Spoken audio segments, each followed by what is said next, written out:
yang namanya guru itu adalah yang utama, itu adalah orang tua, terutama ibu.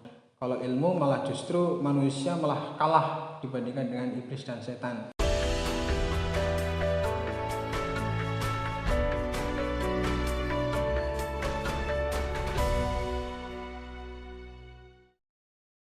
Assalamualaikum warahmatullahi wabarakatuh. Kembali lagi di acara Sinau di channelnya Salsha Gropen. Nah, kali ini kita mau membahas tema yang sedang jadi permasalahan di dunia pendidikan, yaitu belajar daring. Tapi sebelum kita ngomong daring gitu kan, daring itu apa sih?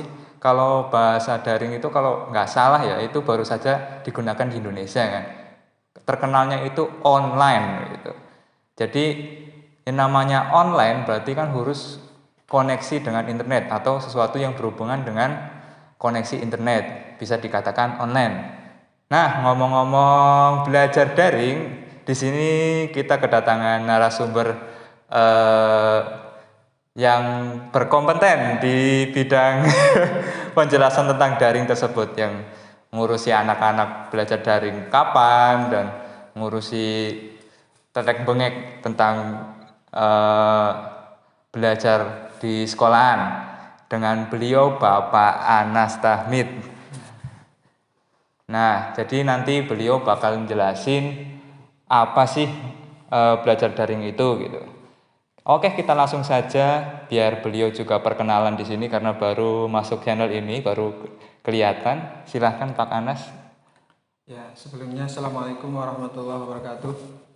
Bismillahirrahmanirrahim. Perkenalkan, untuk kali ini saya adalah pengalaman pertama untuk di dunia persyutingan. Jadi nanti mohon maaf sekali apabila ada beberapa kata yang tidak berkenan.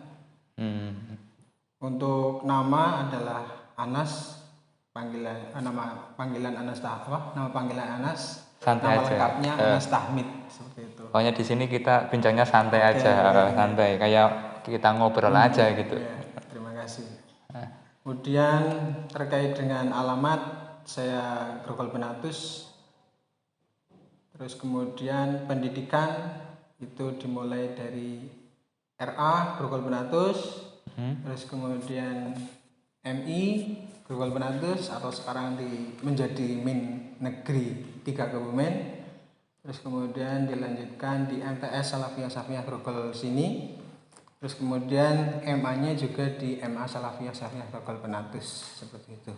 Nah, ngomong-ngomong kan Pak Anas ini dari MTS ya Pak, ngajar di sini. Ini di bagian apa sih Pak?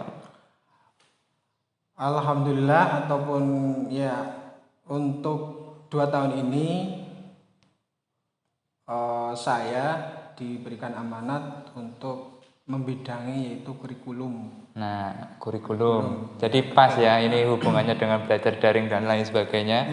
Kita datangkan narasumber yang mungkin sudah pusing ngurusi belajar daring dan harus bikin jadwal, ya kan? Harus bikin jadwal setiap ada PPKM kayak ada terus PSBB kemarin harus rubah lagi dan lain sebagainya. Oh ya Pak, pengertian dari belajar daring menurut Bapak sendiri gitu, kan yang lebih mungkin pas menjelaskan. Kalau saya kan masih asal-asalan gitu Pak. Ya, sebelum kita ke pembelajaran daring, tadi di awal sudah disampaikan oleh saudara MC, yaitu pembelajaran daring itu memang hal baru di Indonesia. Terutama adalah dalam bahasa Inggrisnya itu adalah online, tetapi karena kita Indonesia itu diberi nama itu dalam jaringan atau disingkat dengan daring. Daring, oh berarti daring itu dari nama dalam jaringan. Tentunya dalam masa pandemi ini banyak sekali muncul istilah-istilah baru di dalam pendidikan ataupun di bidang yang lain. Kalau di bidang pendidikan nanti ada BDR atau belajar dari rumah, ya, karena itu adalah salah satu saran dari pemerintah bahwasanya selama pandemi ini itu harus yang namanya belajar dari rumah. Tujuannya adalah untuk ya memberikan hak-hak siswa tetap belajar. Terus kemudian yang kedua adalah untuk memutus mata rantai dari penyebaran COVID itu sendiri. Itu dari istilah ataupun pengertian gambaran besar atau gambaran dari daring, belajar daring. itu. Berarti daring itu istilahnya itu muncul setelah adanya pandemi ini, atau pas lagi ada pandemi ini. Betul. Nah, tadi udah jelasin bahwa belajar daring itu adalah belajar secara online garis besarnya. Nah, di tema kali ini kita nggak mau membahas lebih jauh tentang pengertian daring itu apa, tapi lebih ke kejadian-kejadian real Pak gitu Pak. Maksudnya di masyarakat itu kayak ibaratkan baik itu dari tenaga pendidik maupun dari siswanya maupun dari wali siswanya itu banyak sekali mengalami keluhan gitu Pak di pembelajaran daring ini. Nah, kemarin kita udah coba share pertanyaan di IG ya, Instagramnya MTS. Itu dapat beberapa pertanyaan sama keluhan gitu Pak. Nah ini saya bacakan salah satu ya. Yang pertama, nanti saya jawab. Pokoknya ya pendapatnya Pak Anas saja ya, sepengetahuan Pak Anas saja. Bersama-sama sharing bersama-sama terkait. Jadi kita sambil bahas lah intinya kenapa sih mereka bisa ngeluh seperti ini gitu Pak. Ini ada satu keluhan dari saudari Nur Rohmah. Ini katanya belajar daring itu sangat tidak efektif Pak. Sosok guru tidak bisa digantikan oleh sosok ibu. Guru adalah spesifik seorang pendidik melalui jenjang akademis. Daring tanpa les privat, anak tidak akan mengerti apa-apa. Itu katanya. Dan ketika daring itu kan menggunakan gadget ya. Katanya gadget ini racun yang bisa membunuh karakter. Tanpa diimbangi iman dan kontrol ketat orang tua, hancurlah generasi kita. Katanya kalau kita keseringan daring itu bakal amburadul lah istilahnya. Nah, menurut tanggapannya Pak Kanas ini gimana Pak? Ya, untuk beberapa pertanyaan tadi itu yang saya sependapat terkait dengan pendapat dari penanya-penanya yang sudah disampaikan oleh MC tadi. Namun ada yang perlu saya garis bawahi bahwasanya yang namanya guru itu adalah yang utama, itu adalah orang tua terutama ibu. Bukan dilihat dari akademiknya ya, tapi lebih kepada attitude ataupun akhlak itu yang utama. Karena yang namanya manusia, perbedaannya dengan makhluk terutama iblis ataupun setan itu adalah yang membedakan dan adalah akhlaknya, bukan dari segi ilmunya. Kalau ilmu malah justru manusia malah kalah dibandingkan dengan iblis dan setan. Tetapi yang lebih diutamakan di ta'lim juga disebutkan bahwasanya akhlak itu adalah yang utama dibandingkan dengan ilmu itu. Jadi saya sependapat terkait dengan tadi bahwasanya daring itu tidak efektif. Ya, daring itu tidak efektif memang iya. Karena yang namanya materi ketika disampaikan terbatas melalui media, tidak ketemu langsung, itu akan mengalami kendala. Terutama terkait dengan materi yang saya sebut saja mapel sejarah. Itu akan berpengaruh atau mengalami kendala mengenai nanti pembelajaran daring. Berarti penyampaiannya rada lebih ribet mungkin ya Pak? Iya, lebih ribet. Kalau menurut saya malah yang namanya daring itu lebih tepatnya kalau di mapel saya sendiri itu adalah untuk penugasan, itu lebih efektif. Karena ketika kita mau yang namanya penilaian itu bisa menggunakan media daring itu dengan memanfaatkan media Google Form ataupun aplikasi-aplikasi lain yang bisa menunjang terkait dengan penilaian untuk bisa lebih efektif dari penilaian itu sendiri. Itu seperti itu. Jadi memang saya ada beberapa pertanyaan yang sependapat ataupun pernyataan yang sependapat, dan juga ada beberapa yang menurut saya itu kurang sependapat dengan penanya itu. Tapi kalau Pak Kanas lihat dari pernyataan yang tadi, kalau guru itu tidak bisa digantikan oleh sosok ibu. Kalau menurut saya itu ya yang namanya pendidikan utama ketika kita lahir ya ibu Iya, gitu. betul. Kalau menurut Pak Kanas gimana Pak? Ya, Nggak bisa langsung to the point kita nyalain guru, nggak bisa ngendel atau gimana gitu. tadi saya sudah sempat menyinggung, memang yang namanya ibu itu adalah figur dari seorang guru sesungguhnya. Karena ibu itu sendiri adalah yang sejak lahir itu sudah mendidik, mulai dari yang namanya ngomong atau berbicara, terus kemudian nanti ketika menginjak usia sudah dikenalkan dengan agama, terus kemudian dilatih membaca, terus kemudian mengaji dan seterusnya. Yang namanya ibu tetap adalah figur seorang ibu dan juga pendidik yang paling yang utama ya. Paling utama. Berarti nggak bisa kita semerta-merta karena anak kita disekolahkan di madrasah, di SMP mungkin atau mungkin di SD, kita langsung ya udahlah pasrah sama gurunya gitu kan. Itu tidak seperti itu. Harusnya tetap yang namanya sinkronisasi ataupun koordinasi yang baik antara wali siswa atau seorang orang tua dengan guru atau seorang pendidik itu.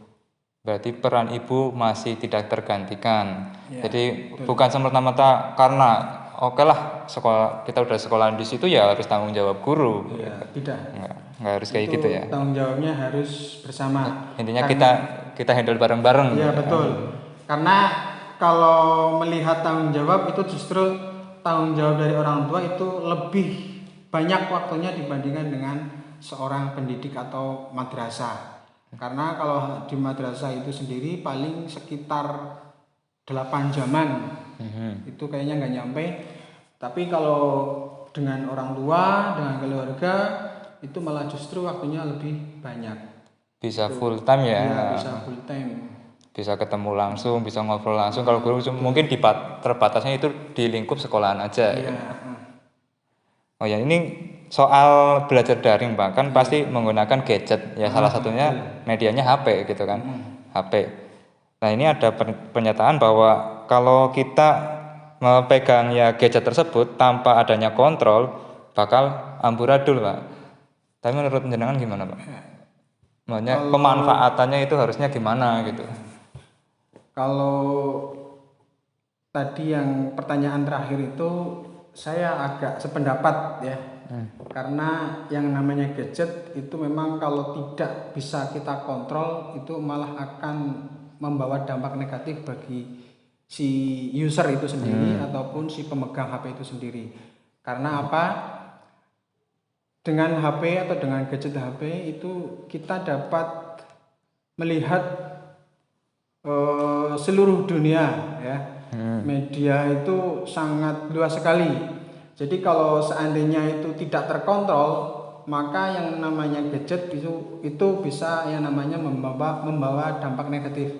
Terutama adalah ketika mungkin bosan dengan yang namanya belajar dari rumah, itu nanti penyalurannya ataupun waktu luangnya di selain belajar itu adalah nanti bisa game atau nanti bisa, mohon maaf, itu nanti ke situs-situs yang sudah dewasa, yang 18 plus, itu adalah salah satu yang namanya dampak negatif ketika kita menggunakan HP tanpa kontrol dari orang tua atau keluarga.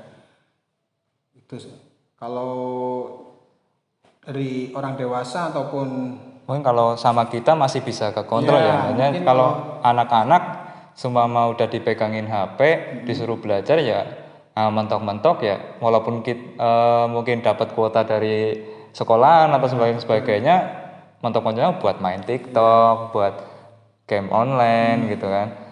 Karena ya kita lihatlah kondisi sekarang gitu kan, kalau nggak HP-nya miring ya nggak gaul katanya gitu. Kalau nggak main game online nggak gaul. Padahal kalau menurutku ya, kalau kita belajar itu bisa lewat mana aja loh Pak. Maksudnya lewat HP pun, lewat game pun bisa. Selama kita main game gitu kan. Main game itu di game tersebut ada opsi bahasa Inggris. Jadi kita bisa tahu bahasa Inggris dari game tersebut. Mungkin dari kata-kata itu di gamenya lagi lakuin apa. Jadi kita tahu oh itu artinya mungkin seperti ini gitu. Padahal kalau kita manfaatin kan lebih cepat diserap, maksudnya informasinya lebih luas daripada kita dari mulut ke mulut mungkin rada tidak maksimal. Iya, betul. Ya, saya sependapat dengan saudara terkait dengan yang namanya gadget itu juga ada beberapa dampak negatifnya, terutama ketika digunakan untuk pembelajaran, yaitu dengan melalui mungkin game itu disisipkan dengan belajar mungkin bahasa Inggris ataupun nanti matematik, bisa yang namanya dengan permainan angka ataupun ya permainan angka lah, bisa digunakan seperti itu. Jadi itu adalah tergantung dari usernya ya, si user. Tetapi karena usia anak itu memang sebagai orang tua atau sebagai keluarga kita harus mendampingi ketika anak menggunakan HP, jangan dijor-kelowor bahasa Jawanya seperti itu. Jangan sampai dibiarin aja ya. Jangan sampai ya udahlah, ini udah ada HP ya monggo belajar sendiri ya. Itu. Yang juga jadi kendala ataupun dari orang tua itu ya, keluh kesah dari orang tua itu memang salah satunya adalah tidak bisa menemani anak itu belajar ketika ada materi yang disampaikan oleh guru. Itu diantaranya seperti itu.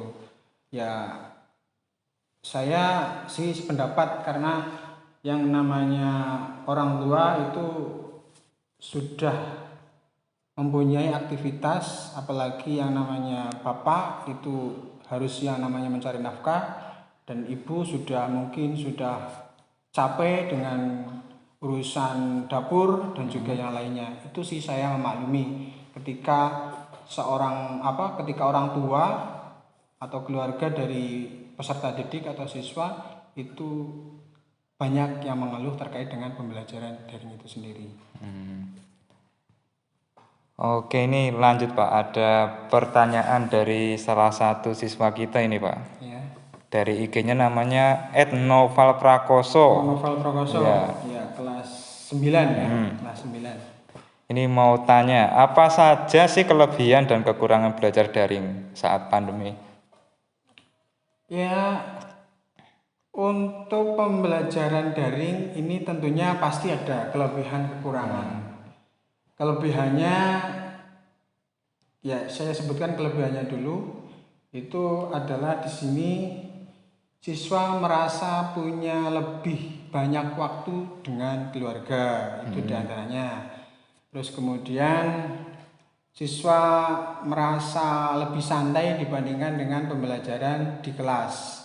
Karena kalau pembelajaran daring itu siswa dengan leluasa memposisikan baik itu duduk, tidur, dan seterusnya itu dengan senang hati atau sesuka hati, karena yang namanya di rumah itu tidak diawasi oleh seorang guru. Sedangkan dari segi kekurangannya dari pembelajaran daring itu sendiri adalah di sini salah satunya adalah siswa merasa lebih sulit memahami materi yang disampaikan oleh seorang guru, karena terbatas oleh waktu dan juga tidak bisa tatap langsung. Itu salah satu kelemahan dari pembelajaran daring. Dan juga berikutnya mungkin salah satu kekurangan atau dampak, ya bukan dampak sih, kekurangan dari pembelajaran daring itu adalah biaya tambahan untuk Beli pendidikan. kuota. Ya, beli kuota.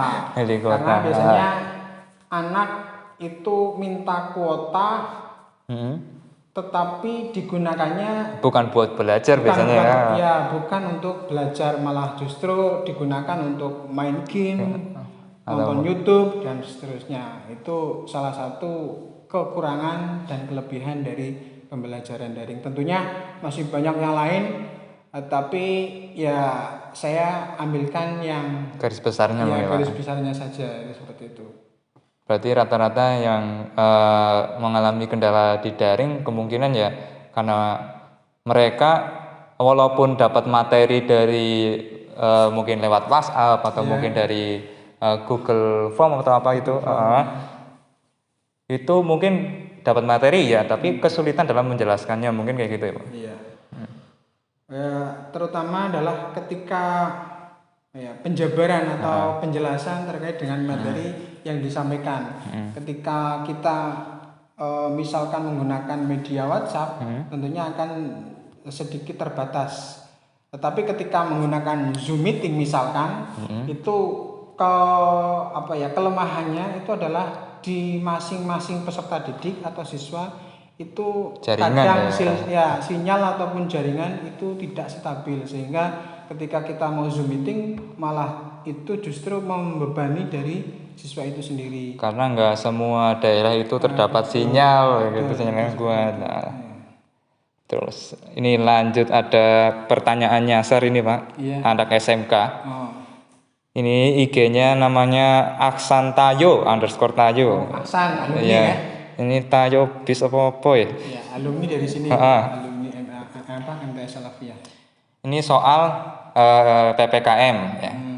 Apakah PPKM berdampak buruk bagi siswa, terutama siswa SMK? Karena alat-alat praktek itu kan dibutuhkan. Praktek itu butuhnya kan adanya action Pak, gitu Pak. Kalau daring itu apakah terkendala di praktek-praktek tersebut?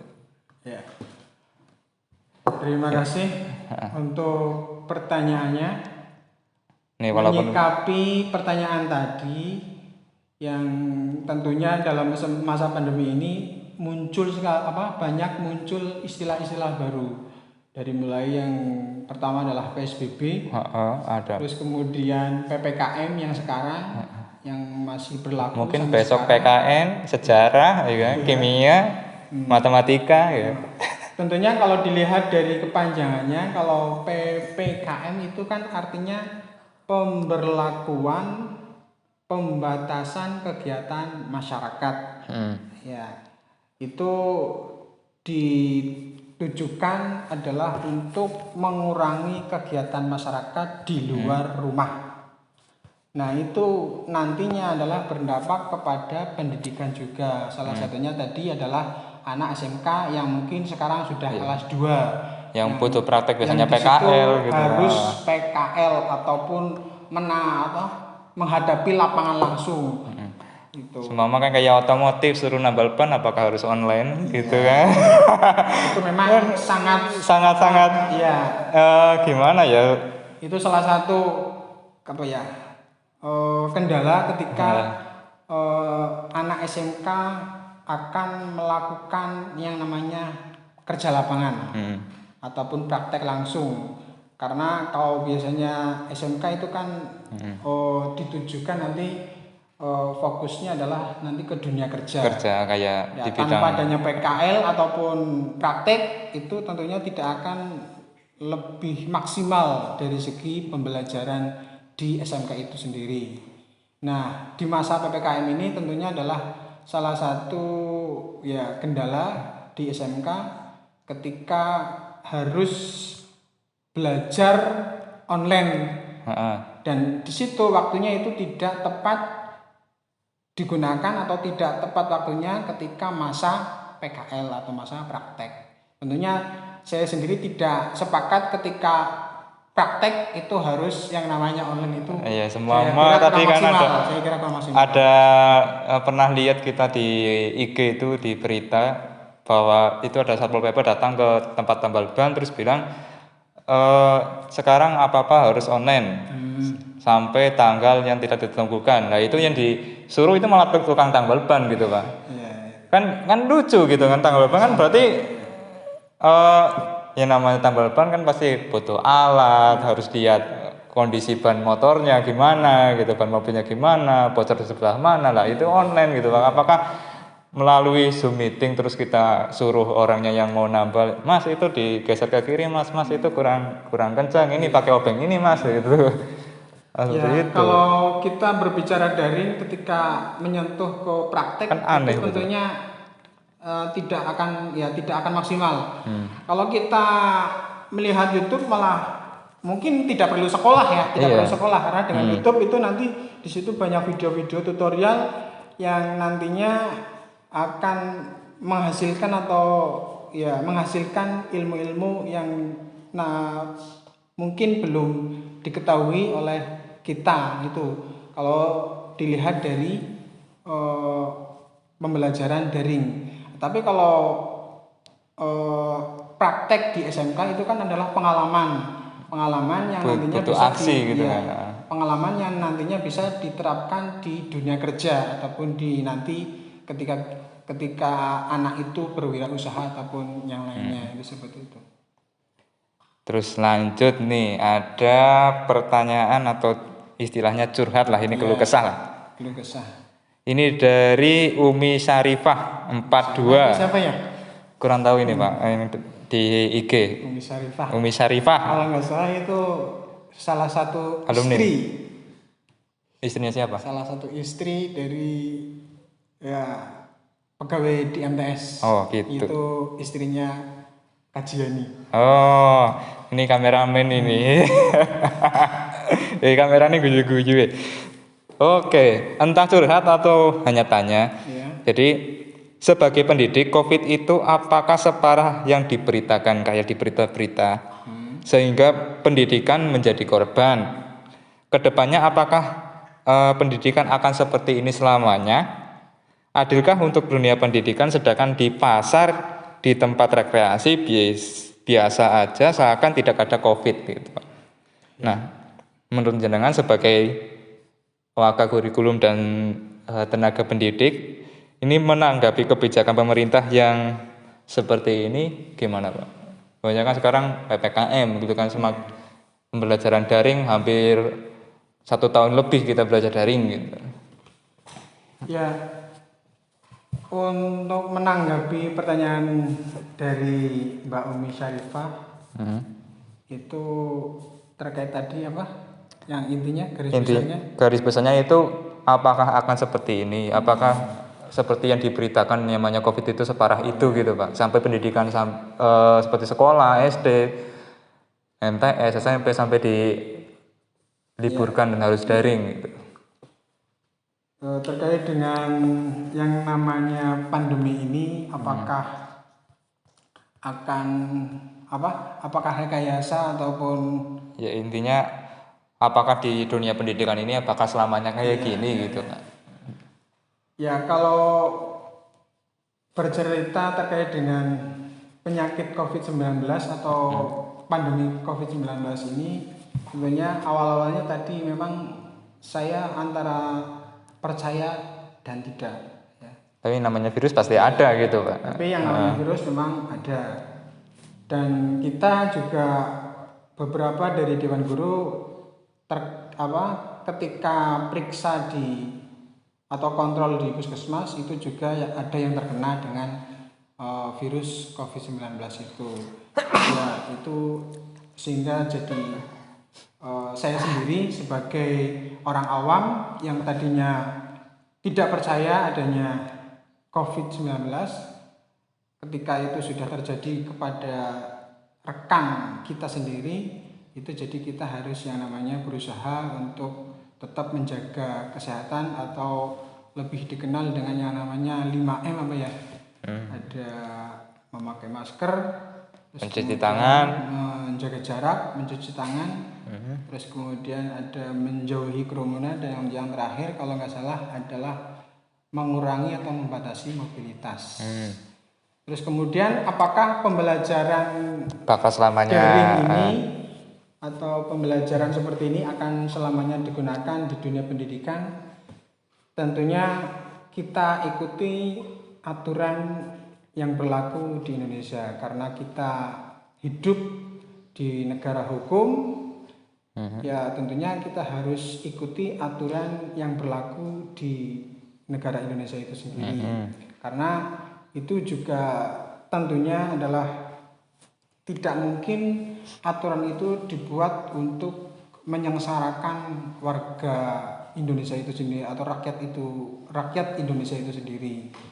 Ya mudah-mudahan wabah virus corona ini segera berlalu, dan mudah-mudahan juga untuk pembelajaran bisa lebih ditingkatkan, karena dengan pandemi ini tentunya banyak sekali ilmu-ilmu yang didapat dari pandemi ini, yaitu dengan pemanfaatan teknologi yang sudah ada seperti HP, terus kemudian komputer, internet, dan lain sebagainya, itu seperti itu.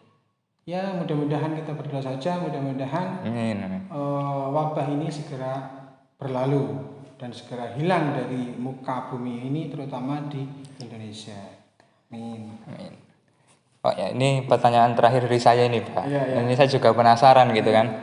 Ini kan masa daring, otomatis kan kalau kita belajar itu lewat gadget. Iya. Kita bisa belajar lewat YouTube, mungkin di situ ada pembelajaran cara seumpama kayak matematika, cara mengakali rumus ini, rumus itu. Mungkin di bahasa Inggris ada pelajaran rumus, seumpama cara mengucapkan salam atau gimana dan sebagainya. Nah, apakah di masa daring ini yang namanya buku gitu Pak, buku atau sumber. Biasanya kita kan kalau dulu itu kan kalau kita mau belajar ya butuh buku gitu kan. Buku. Apakah masih perlu gitu Pak? Di saat dunia YouTube juga ada, mungkin bisa belajar sekarang TikTok pun ada gitu kan. Ya, berbicara dengan yang namanya buku paket atau buku paket dalam mata pelajaran itu, kalau di masa pembelajaran daring ini tentunya kurang efektif, karena kalau pembelajaran daring itu adalah dengan menggunakan media digital. Seandainya buku itu nanti adalah berupa yang namanya e-book ataupun file dari buku itu sendiri. Seandainya itu dipaksakan, itu juga ya masih bisa membantu dalam pembelajaran daring, yaitu nanti dari siswa atau peserta didik itu pinjam di perpustakaan, terus kemudian nanti ketika waktunya sudah selesai ataupun sudah naik kelas itu dikembalikan lagi. Tapi kalau pengalaman di madrasah kami itu adalah biasanya menggunakan modul atau biasa disingkat ya dengan istilah LKS ya. Jadi tetap maksudnya fungsi buku nggak tergantikan gitu. Maksudnya kan walaupun daring, mungkin kan daring kan sekarang bisa cari sumbernya di internet banyak gitu kan. Tentang materi apa aja dapat di internet gitu. Ya, kami tidak menutup ya terkait dengan pemanfaatan dari yang namanya media internet atau teknologi itu. Kita harus tetap yang namanya mengikuti perkembangan zaman, karena kalau kita tidak mengikuti perkembangan zaman tentunya dari siswa itu pun akan merasa bosan dengan pembelajaran yang mungkin masih konvensional atau itu terus seperti itu. Statis itu ya. Statis. Oke, mungkin sekian saja di pembahasannya. Kita udah banyak bincang-bincang lama. Mungkin kalau ada yang mau usul buat besok temanya apa, silahkan komen saja. Atau mungkin pertanyaan yang ingin ditanyakan silahkan komen di bawah. Sekian dari acara Sinau, kurang lebihnya mohon maaf. Billahi taufiqul hidayah. Wassalamualaikum warahmatullahi wabarakatuh. Don't forget to subscribe. Warahmatullahi wabarakatuh.